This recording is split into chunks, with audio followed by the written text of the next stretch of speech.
Head অফিসের বড়বাবু লোকটি বড় শান্ত।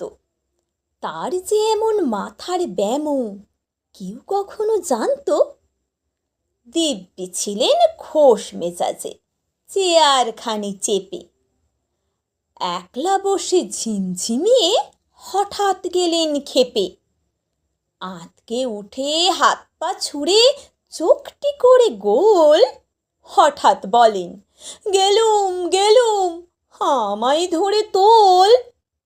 তাই শুনে কেউ বদ্যি ডাকে, কেউ বা হাঁকে পুলিশ, কেউ বা বলে কামড়ে দেবে, সাবধানেতে তুলিস। ব্যস্ত সবাই, এদিক ওদিক করছে ঘোরাঘুরি।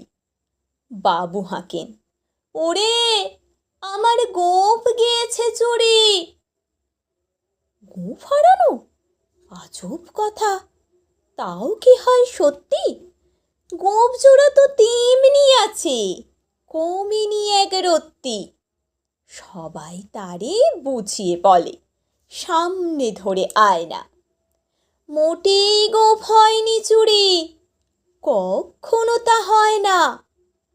রেগে আগুন, তেলে বেগুন, তেরে বলেন তিনি, কারো কথার ধার ধারি নেই, সব বেটাকেই চিনি। নোংরা ছ্যাঁটা, খাংরা ঝাঁটা, বিচ্ছিরি আর ময়লা, এমন গোঁফ তো রাখতো জানিস শ্যামবাবুদের গয়লা। এ গোঁফ যদি আমার বলিস, করবো তোদের জবাই। এই না বলে জরিমানা করলেন তিনি সবাই।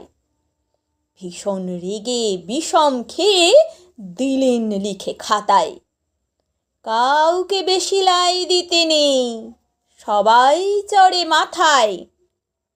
অফিসের এই বাঁদরগুলোর মাথায় খালি গোবর, গোঁফ জোড়া যে কোথায় গেল কেউ রাখে না খবর।